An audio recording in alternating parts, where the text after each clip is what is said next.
Mañanas en Libertad, con Luis del Pino.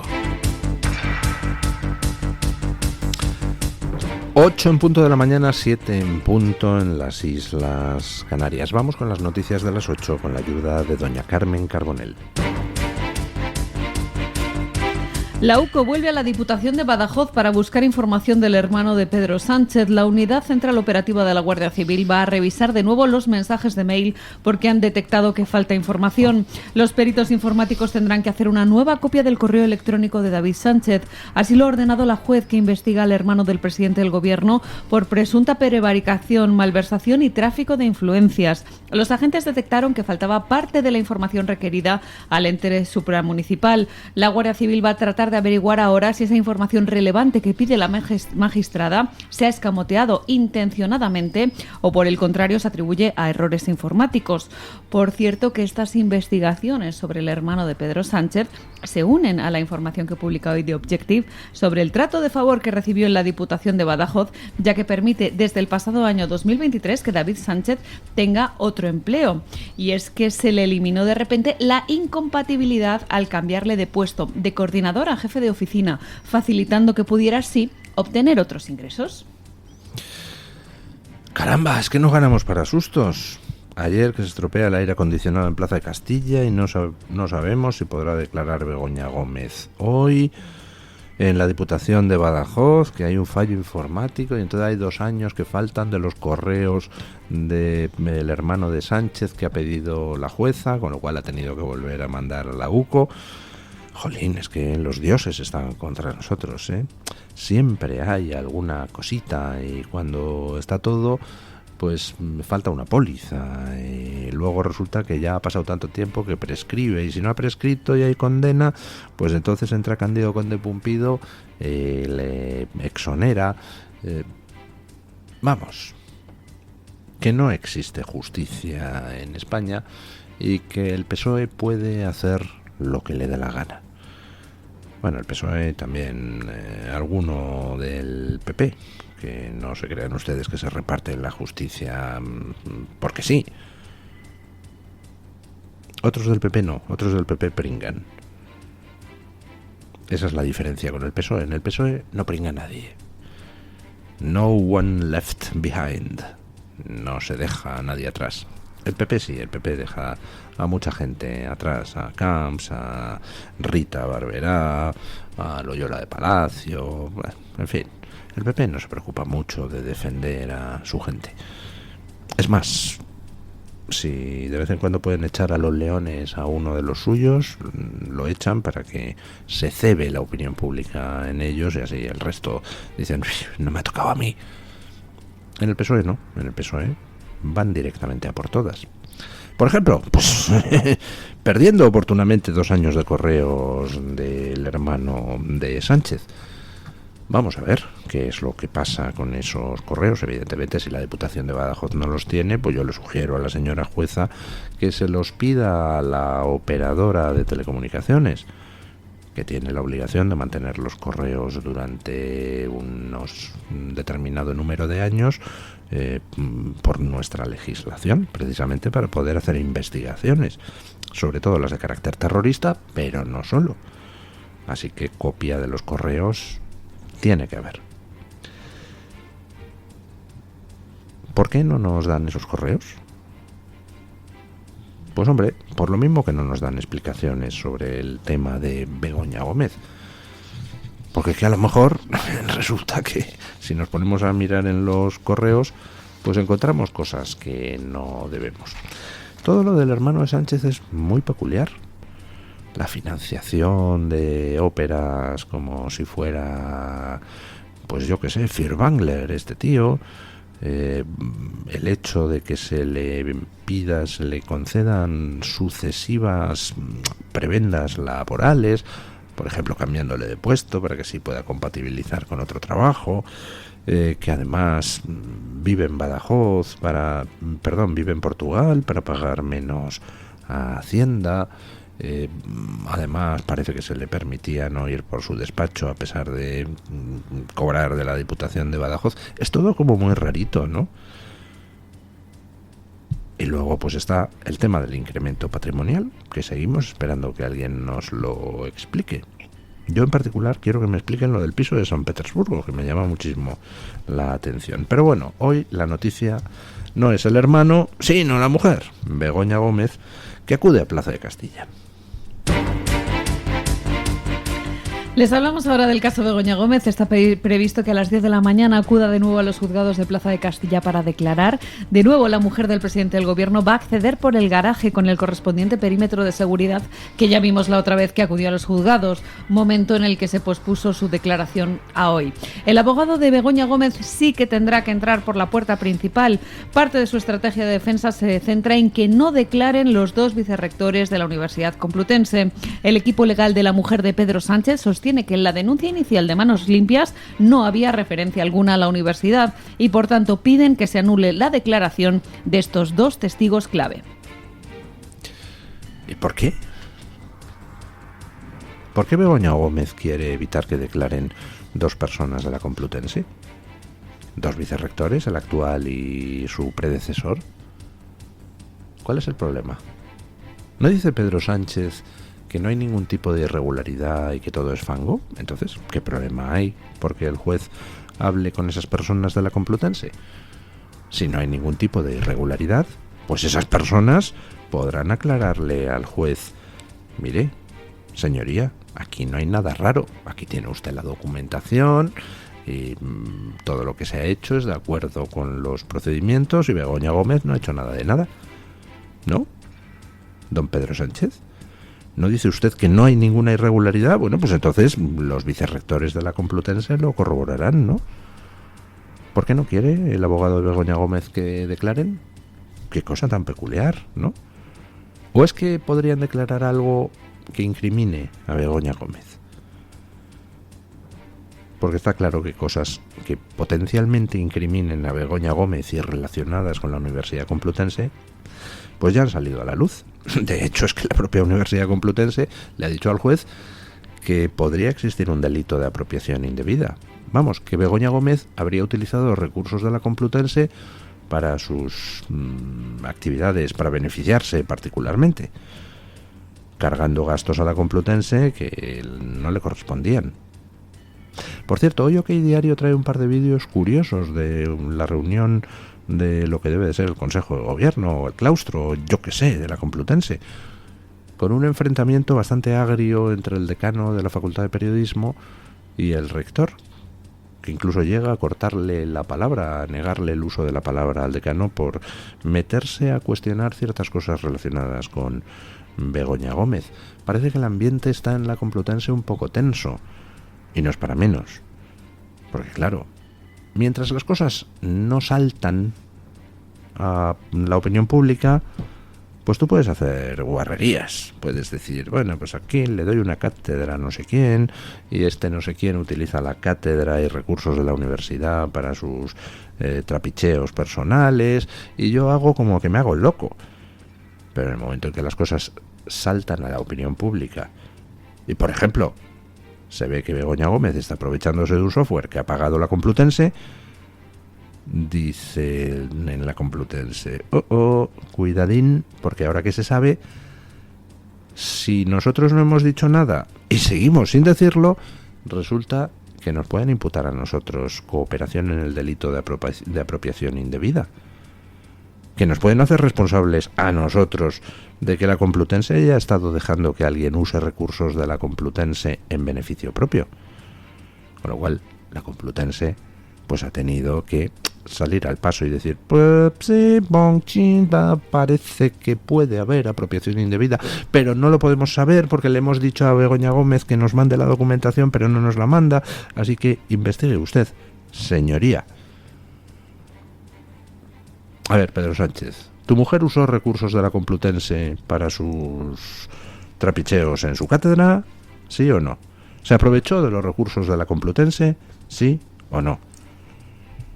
¿Es verdad lo que se ha publicado de que tenía registrado la marca de la cátedra antes de que la Complutense le concediera la cátedra? ¿Es verdad que la Complutense ha pagado, por ejemplo, unos desarrollos software y que luego esos desarrollos software los ha utilizado tu mujer? ¿Es verdad que cargaba tu mujer facturas a la Complutense hasta por comidas en restaurante con menú degustación? ¿Es verdad o no, Pedro Sánchez? Porque al final esa es la cuestión, que estás obligado a darnos explicaciones y no has dado ni una. Llevamos meses ya con el caso. No te has dignado a dar ni una sola explicación, a someterte a una rueda de prensa con todos los medios adictos y no adictos para que te pregunten por el rollo de tu mujer. Y de paso por el rollo de las mascarillas con las que algunos golfos muy cercanos a ti se forraban mientras tú nos mantenías encerrados en casa y la gente moría a decenas de miles por el COVID. Tienes tantas cosas que explicar, Pedro Sánchez. Si te mantienes en el poder es simplemente porque España es un país que una de las cosas que más produce son cobardes, que no se atreven a plantar cara al que está por encima. Hay gente enormemente valiente, la que lo es, pues tira para adelante. Algunos jueces, algunos periodistas, algunos miembros de las fuerzas de seguridad, estoy pensando en Pérez de los Cobos, pero hay muchos otros que o bien se arriman al poder para ver qué les cae, o bien, pues en fin, se ponen de perfil.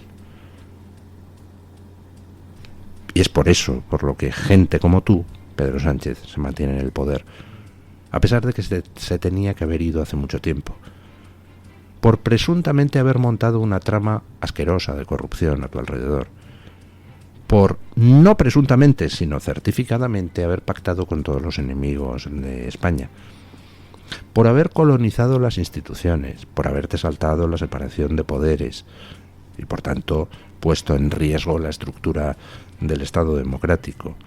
Razones para que te fueras hay hace muchísimo tiempo. Y con que hubiera, pues en fin, unos poquitos más echados para adelante y dispuestos a decirte no, tú caías. Ejemplo, Tribunal Constitucional. ¡Oh, qué escándalo! El Tribunal Constitucional que el PP le entregó al PSOE y que pactó con el PSOE está ahora exculpando a todos los golfos de los ERES. ¡Oh! Y además es 7-4 porque hay 7 progresistas, 4 conservadores. ¡Oh! ¡Escándalo! ¿Y por qué esos 4 magistrados conservadores no se ausentan del Pleno del Tribunal Constitucional? En vez de denunciar en sus votos particulares que el Tribunal Constitucional está asumiendo las funciones del Supremo, horror, escándalo, esto destruye el Estado democrático, pues si destruye el Estado democrático, ¿por qué no decís los 4? A tomar por saco, nos vamos, no vas a poder exonerar a ni uno solo más, Cándido Conde Pumpido, porque resulta que solo tienes 7. Y para tomar decisiones en el Pleno del Tribunal Constitucional hacen falta 8. 2/3 de 12. O 2/3 de 11. Mínimo 8. Sin 8 presentes en las resoluciones, en las reuniones del Tribunal Constitucional, no se puede decidir nada. Con lo cual, los 4 miembros conservadores podrían levantarse de la mesa y decir: aquí no volvemos hasta que no haya un compromiso de respetar la separación de poderes y que el Tribunal Constitucional no invada competencias del Supremo. Por ejemplo, ¿lo van a hacer esos magistrados conservadores? Apuestas, no.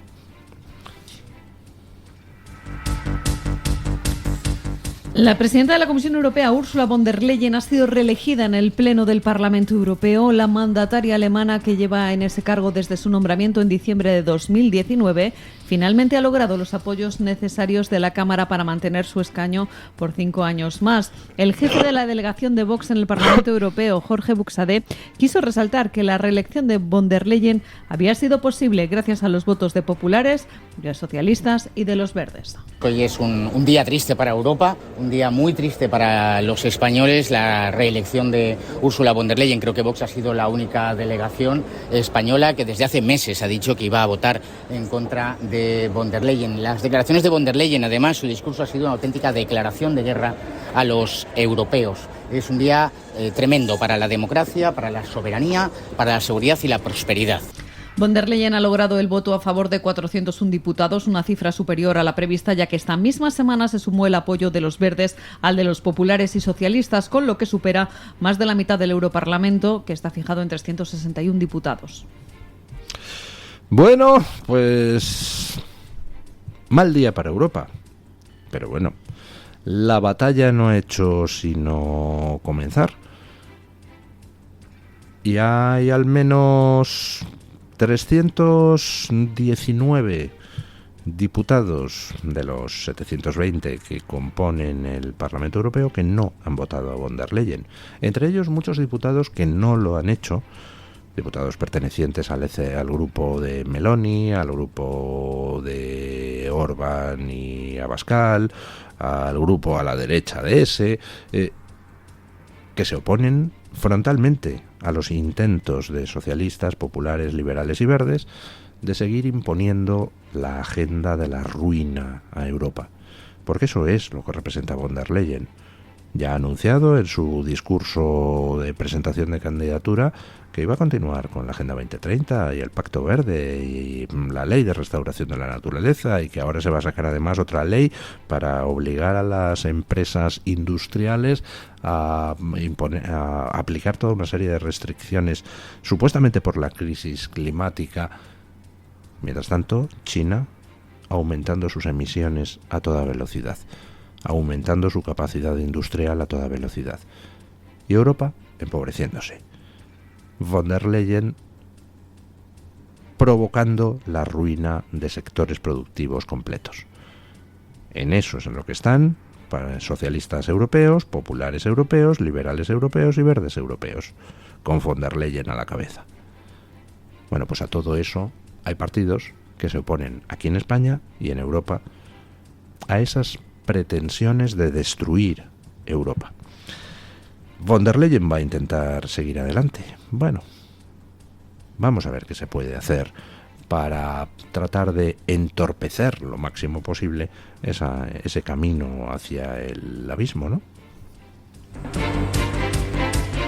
Les hablamos ahora de lo que pasa en Estados Unidos. El presidente norteamericano Joe Biden ha reconocido en una entrevista que estaría dispuesto a abandonar la carrera por la reelección solo si tuviera un problema de salud y los médicos le aconsejaran que lo hiciera. Algunos han querido ver en estas declaraciones una puerta abierta a una posible retirada de Biden y apuntan a que se podría producir este mismo fin de semana. Los últimos acontecimientos han hecho que la popularidad de Joe Biden se desplome. Las encuestas lo ponen cada vez más por debajo de Trump y las donaciones a la campaña demócrata también se han reducido. Públicamente, decenas de congresistas han pedido ya su retirada y de manera interna los jerarcas del partido, desde Obama hasta Pelosi, también le piden que renuncie. Todo esto se produce mientras perdura el clima de inseguridad y preocupación en el país tras el intento de asesinato de Donald Trump. La mayoría de los votantes teme que otro atentado se pueda producir de manera inminente. Según una encuesta de Rasmussen Reports, el 65% de los posibles votantes estadounidenses manifiesta estar preocupado por este hecho y revelan ahora tener menos confianza en el servicio secreto. Bueno, hoy me he despertado con un tuit de Mario Noya comentando otro tuit de la versión americana del País. Decía el tuit de la versión americana del País: la operación humanizar a Donald Trump contó este miércoles por la noche con la inestimable aportación de su nieta mayor, Kai Trump. Se refiere a que Kai Trump intervino en la convención republicana. Sigue el tuit del País América. Fue 4 días después de que el expresidente sufriera un intento de atentado en Pensilvania. Dice Mario Noya: estos nazis se piensan que hay que montar una operación para humanizar a Trump y dicen que lo del fin de semana fue un intento de atentado. Goebbels piafaría. Toda la razón, don Mario Noya. Dice, la operación humanizar a Donald Trump, dice el País América. O sea, Donald Trump no es humano. Está insinuando usted. Hace falta humanizarle. ¿Es un subhumano? Y dice, 4 días después de que el expresidente sufriera un intento de atentado. Oiga, ¿intento de atentado? que dispararan contra él 8 veces y que una de las balas por milímetros no le matara, eso es un atentado. Si quiere usted puede poner atentado fallido, pero intento de atentado, no. Intento de atentado sería que le hubiera neutralizado el servicio secreto antes de llegar a disparar a Donald Trump. ¿Qué es lo que todos nos preguntamos? ¿Por qué demonios no se produjo? ¿Cómo es posible que no fuera neutralizado?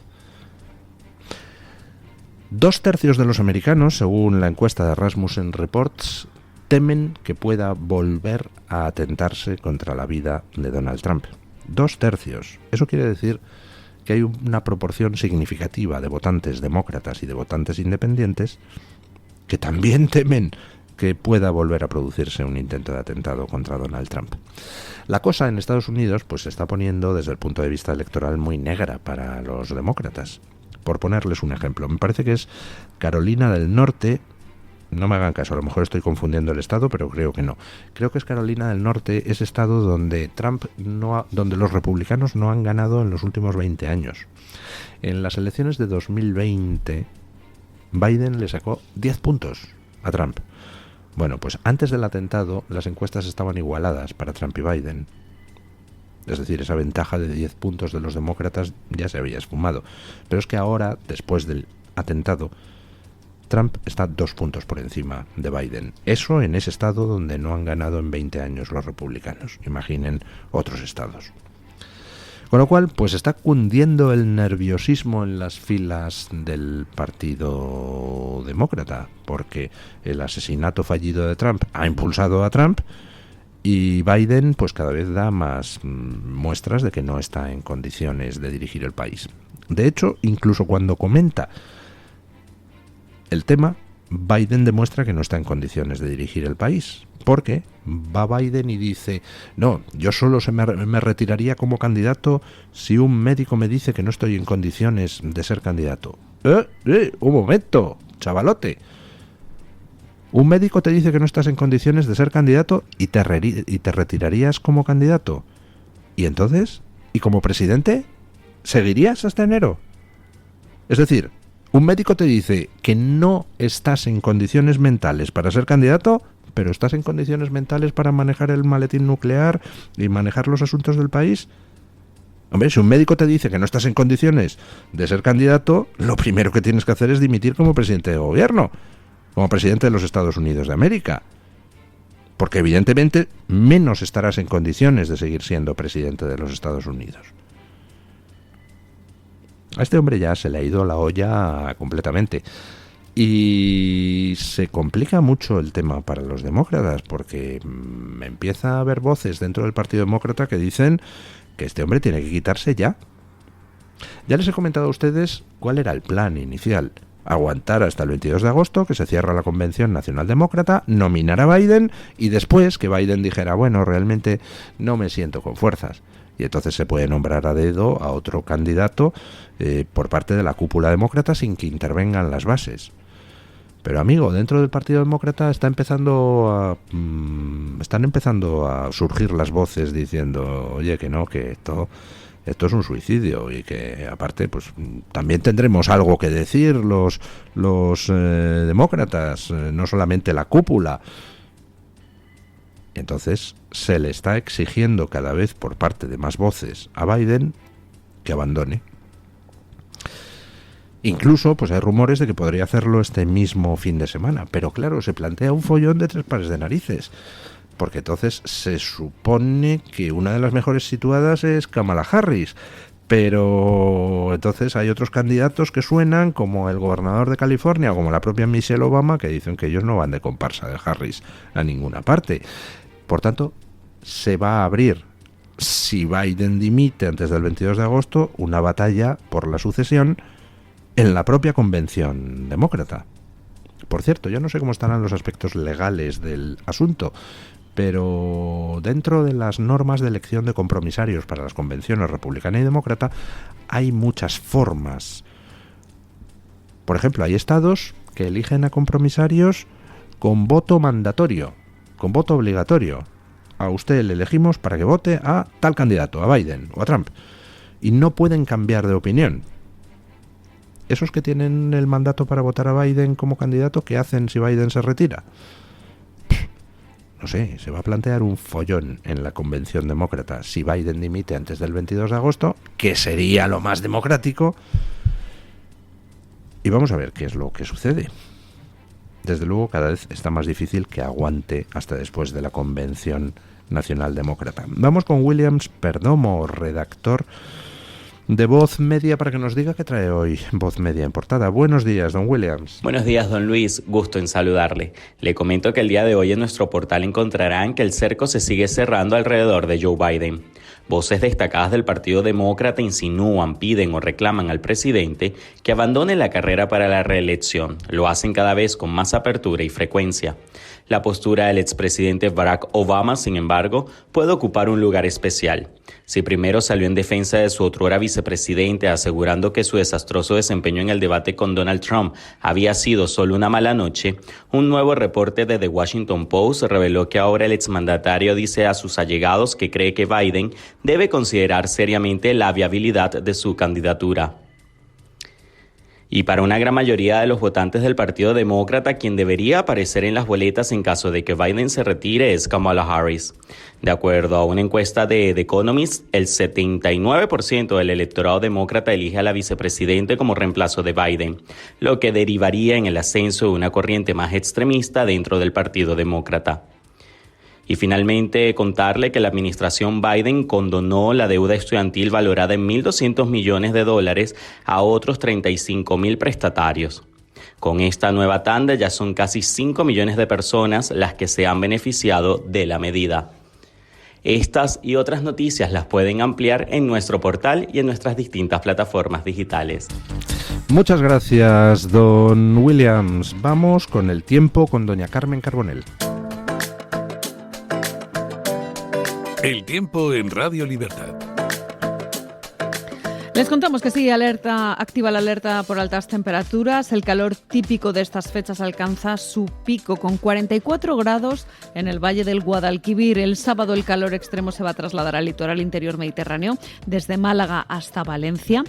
Hoy hay activados avisos en 14 comunidades. Hay aviso naranja por calor en zonas de Andalucía, Aragón, Baleares, Castilla-La Mancha, Cataluña, Extremadura, La Rioja, Comunidad de Madrid, Comunidad Valenciana y Canarias. Y también están en aviso amarillo por calor en Castilla y León, Murcia, País Vasco y Navarra. El domingo bajarán las temperaturas ligeramente, momento en el que la Agencia Estatal de Meteorología va a desactivar las alertas por calor, pero atención porque la próxima semana habrá un repunte. Comienza tus mañanas en libertad. Radio Libertad.